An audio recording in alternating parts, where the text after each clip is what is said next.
Yo, what's the deal, fam? Yeah, I recently pressed play on that Westside Gunn, Still Praying. Actually, I played it 3 times, back to back to back. Judging from some of you guys' comments on social media and just overall, like, reaction to certain things, I really don't be feeling some of the music that y'all be going crazy over.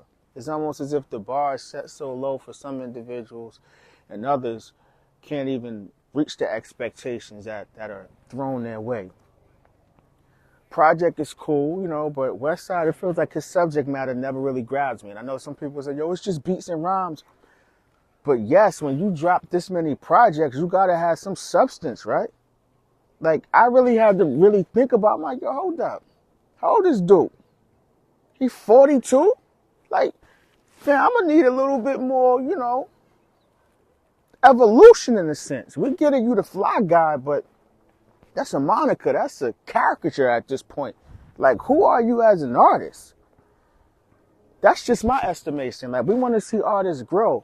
Everyone say they're the best. And he even stated in, I think, the first or second track, the ad-lib, that he got the best discography ever. It's cool to have bravado, but, fam,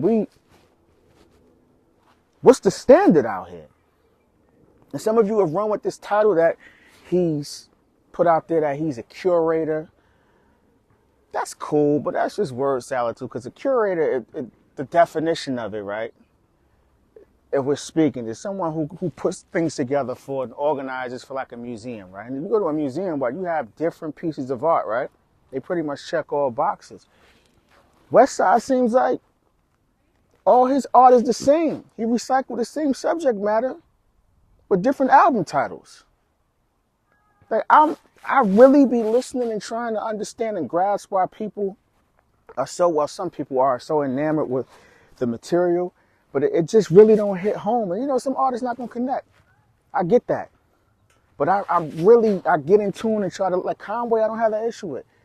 I don't understand how people have set the bar so low. Maybe because the last project, and then you pray, or then they pray, whichever name of the title was, maybe because that was so lackluster, this one seems to be better. Now people feel as though he has exceeded some expectations, but I don't get it, man.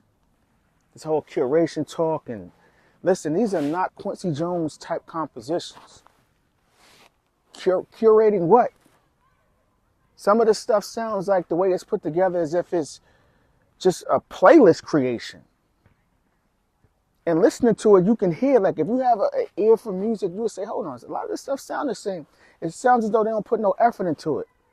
And let's go back to that thought, because I found something on his actual Twitter where he stated that he did this in one day. It sounds like it. Every album is not going to be a 5-mic classic, you know. Everything can be timeless. I understand that. I'm one of the first to even state that. You know, there's some albums that I happen to love that people may not even appreciate in a sense. But that particular artist doesn't continue to make the same type records over and over. There has to be some evolution. I love beats and rhymes just like the rest of y'all, but I don't understand. Like, I just don't get it. I'm a little disappointed in the sense that, you know, there is no evolution from certain artists, yet we hold them in such high regard. But other artists can't get away with that. How do you develop or get that cachet or that equity? How do you earn that? Like, what is your guys' criteria in basing your opinions or fact when it comes to certain artists? Because I feel like Westside, he gets graded on the curve. The highlight of the album, in my estimation, is Still Praying. And in the verse from Stove God. Not because it was the greatest written verse ever, but his unique approach, his cadence, placement, tonality, just simple things. Like, he brought something fresh to that track. He bodied that.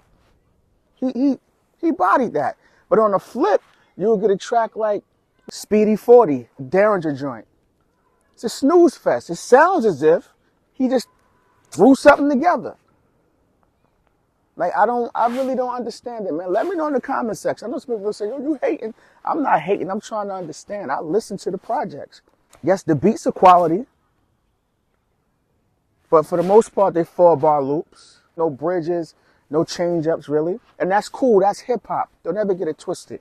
You know what I'm saying? But